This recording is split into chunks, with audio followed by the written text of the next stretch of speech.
4, the big talker. It seems that the Lakers have found their next head coach. But is J.J. Redick the right man for the job?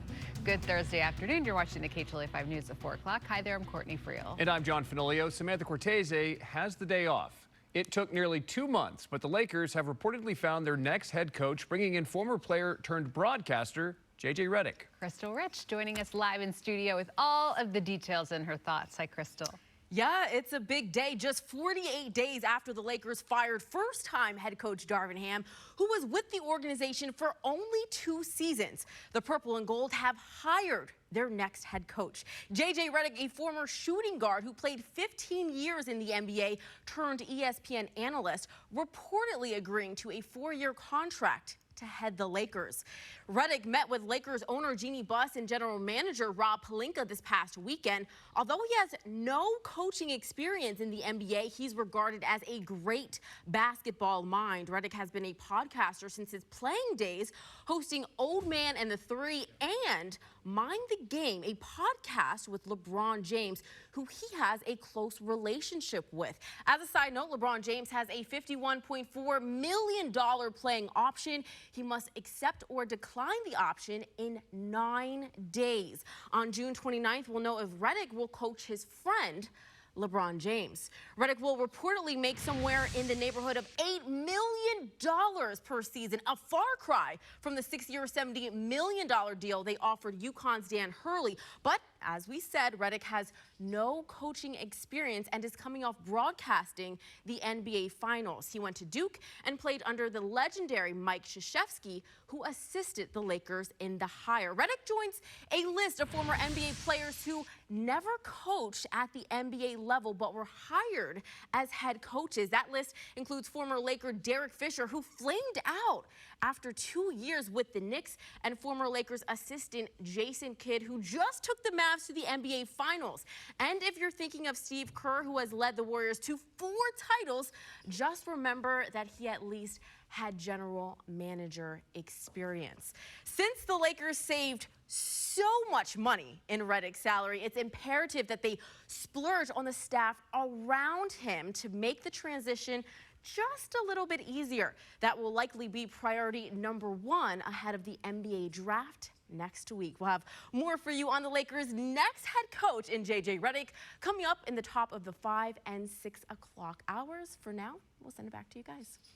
All right. Thank you, Crystal. That's right. Well, as she pointed out, he's got a great basketball mind.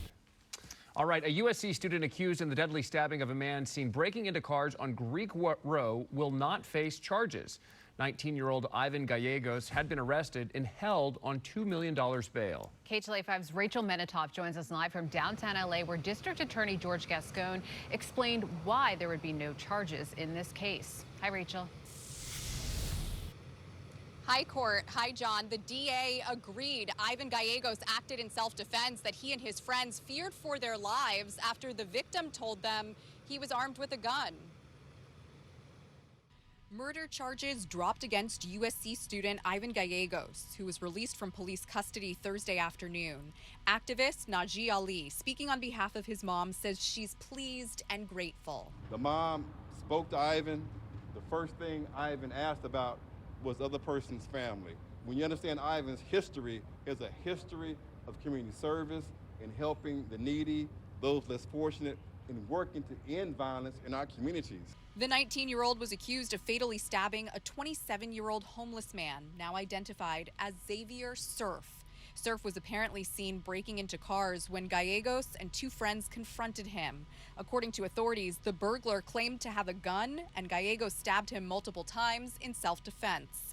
Gallegos was arrested on suspicion of murder and held on a $2 million bail. That is until today.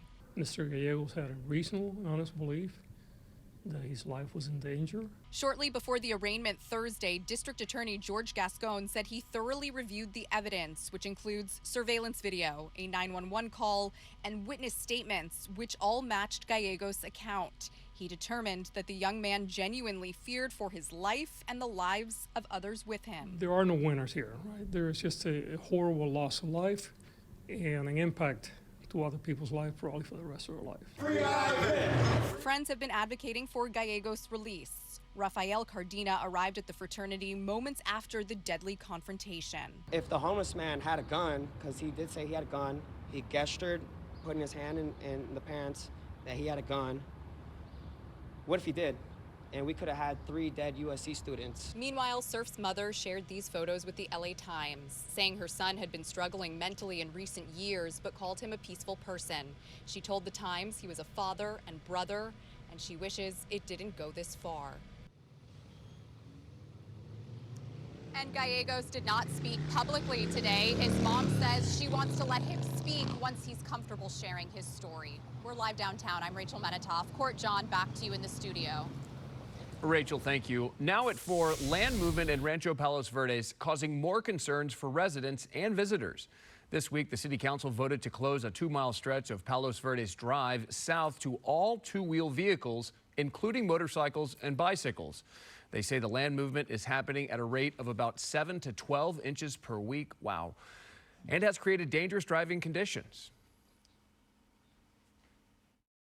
There's little space to begin with, and it's just such a bumpy ride. I'm talking always having to stop and kind of swerve around the little cracks, the big bumps, small bumps. There's always construction happening. There's always a delay.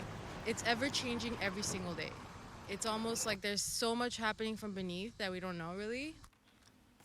Bikers and cyclists voiced concerns after the decision was made, but the city council plans to revisit the ban in about 6 months. Don't touch the remote. There is more to come on our KTLA 5 News at 4. Including remembering Donald Sutherland, a look back at the actor's life and legacy.